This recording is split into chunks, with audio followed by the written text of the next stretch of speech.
Louise, hey film, hey interview, take one. Well, the simple part that most people don't understand is that every thought we think and every word we speak is creating our future. It's as though our thoughts go out into the universe and are accepted and brought back to us as experience. Now that is a very simple thing, but most people don't get it. They don't understand it. They've never heard it before and they think it's ridiculous. But if you can really accept the fact that every time you think a thought and every time you speak a word, you are literally painting your future, making your dinner, whatever you want to call it, you are creating. And you're creating your own life. And this is simple, but it's not easy to accept. But once you accept it, then you can start deliberately creating what you want in your life. And you begin to be aware of what you don't want in your life and how you are contributing to it.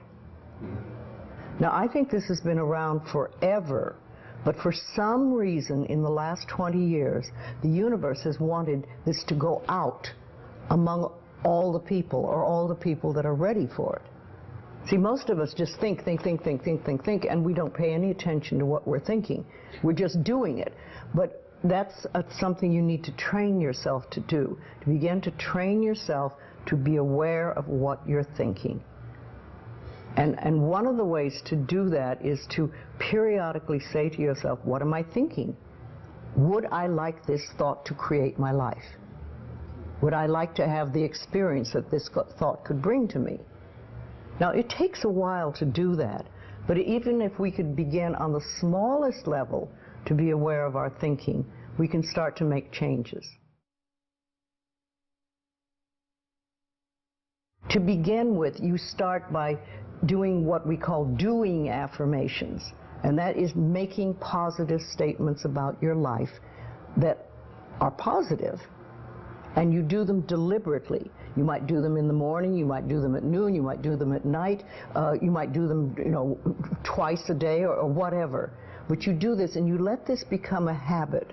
And as you start to do them, things will begin to change, maybe on a very small level. I call it getting the green lights in the parking places. I mean, they're not huge things in your life, but it can be very nice when you get 3 green lights in a row and you're in a hurry. Doing an affirmation is either writing it down, writing it on the wall or the mirror, or using just saying it. What I like people to do is to stand in front of a mirror and do their affirmations. Because there's something very powerful about looking in your own eyes and accepting yourself, or noticing that you reject yourself when you're saying something positive about yourself. So that would be a very beginning way to start. Say in the morning, you get up in the morning, you go to the mirror, and this is a big one, and it's hard for lots of people. But you look in the mirror and say, I love you. I really, really love you.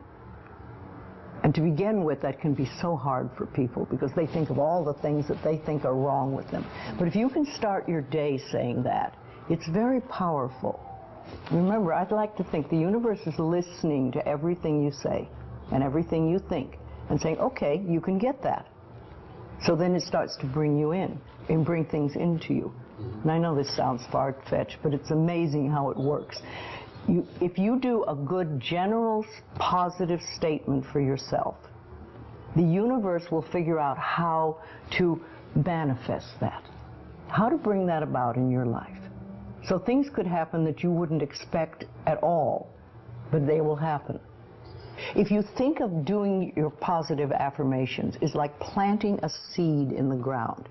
It's not necessarily true at the moment, but it is something you want to have be true.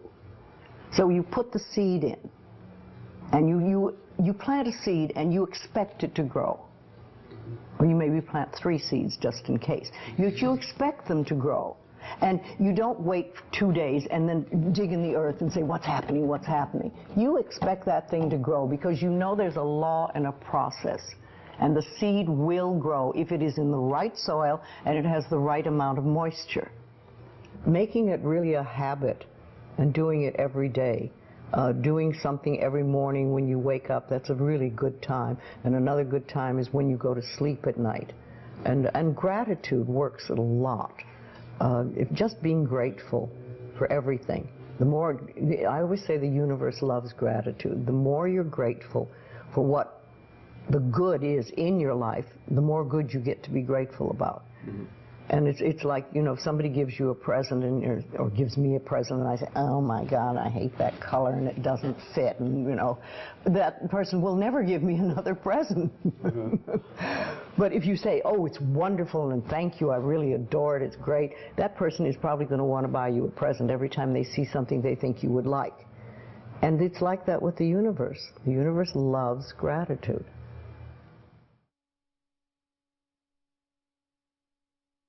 If you have very strong beliefs within you that you don't deserve good things in your life, mm-hmm. and a lot of people have that, then there can be delays. And sometimes people say, well, affirmations don't work. I've done them. But when they're doing, for instance, prosperity affirmations, and they've done some prosperity affirmations, and they say it doesn't work, nothing's happening. And I say, well, all right, how many prosperity affirmations did you do in a day? And they'll say 3, probably. And they say, all right, how many poverty affirmations did you do this day? And that could be 300, depending on where you're coming from and what is running through your mind. See, I have this, one of my thoughts about life is that only good lies before me. And I've been saying this for many years. So it doesn't really matter to me what happens in life, because I know it's going to be good. Well, there are lots of things you can do to help you become more conscious of what is going on. And because so many of our belief systems really are unconscious or subconscious, we're not aware of them. They're just things that were bred into us as we were children, is to take a little time to figure out what they are. And I always say a really good exercise is to take a big sheet of paper and write on top of it, say, what I think about men. And then another one, what I think about women, what do I think about money, what do I think about any subject you can think of. And just write all the things that come out of your thoughts. And whether they sound good or not, just write them down. And any one subject, if you just write them all down and then look at them and see how many are positive and how many are negative. And if you can take those negative ones and turn them around, make them into positive affirmations, then you can start clearing up what you believe about, say, money that is not positive for you, mm-hmm. and or is keeping you from bringing money in. And you can do that with lots of things in your life, so you can really begin to realize what you do believe about these things. So you can't change your thoughts if you don't know what your thoughts are. There is a law of thinking, and we are beginning to learn about it. And it is like a computer. If you have this gorgeous computer put in front of you, and you don't know what to do with it, it's a piece of junk. But if you learn the language of the computer, miracles happen. And that is what the law of thinking is. When you learn how it works, miracles happen. What you think and what you believe, it's what will come true for you. Your thoughts create your life. It's that simple. And when we can get that, we can make enormous changes. Well, I think it really starts with realizing that you don't love yourself, that most people don't. Most people feel they're not good enough, that they haven't done it right, they won't do it right, they'll never be enough, and they're definitely not lovable. And when we come from that space, it's very hard to create things for ourselves that are really good. So in the early days when I worked with people, I used to fix this problem and fix that problem, and you'd have this, a health thing, and we'd work on that, and we'd work on this. And one day I discovered, much to my amazement, that if I would help people learn to love themselves, to really accept themselves as they are, we didn't have to work around problems, because it was almost like a miracle. Everything seemed to fall away. It's a hard one for people because we grow up believing that we're not good enough and nothing is right. I remember lots of times I would ask people, well, what is really wrong with you? What have you done that is so terrible that you're not acceptable to yourself? And I never, ever, ever got an answer that made any sense. You know, they might say something like, well, I'm too fat. Well, so, you know, but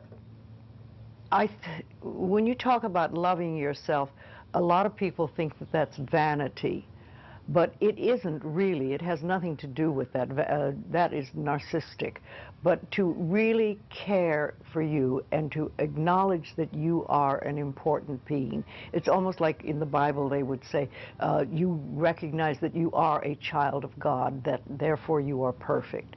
But even if you're not a biblical person, if you can recognize that you are a being that has self-worth, if you can really recognize your own worth, then you start to treat yourself differently. And I think that's what's so very important about loving yourself, is you stop beating yourself up, you stop making yourself wrong, you stop talking about how awful you are, and you stop saying things like, I'm really stupid and stuff, and you start to treat yourself with a certain amount of respect. And this makes an enormous difference, because what you give out in life is what comes back to you. So if you're giving out a feeling of, I'm okay, I'm good enough as I am, and I am acceptable, and I love life, and I love me, and you start having gratitude for yourself and for life, then life treats you differently, because you are having a different vibration that you're giving out and getting back. And that's when things really start to flow. Now, a lot of people don't realize it, but you have to practice. You just have to start it. And that's why I try to get people to do a lot of mirror work. If you look in the mirror, just simple things like looking in the mirror in your own eyes and say, I love you. I really, really love you. And it helps if you use your name, Louise, I love you. I really love you. It gets to that little child inside that has been rejected for so long, and it breaks open sort of a dam or a door or whatever you want to call it, and it's like little miracles start to happen. Lots of little good things happen, and the universe loves grateful people. The more grateful you are, the more you get to be grateful about. It's that simple. Life is really very simple. We make it enormously complicated, but it doesn't have to be.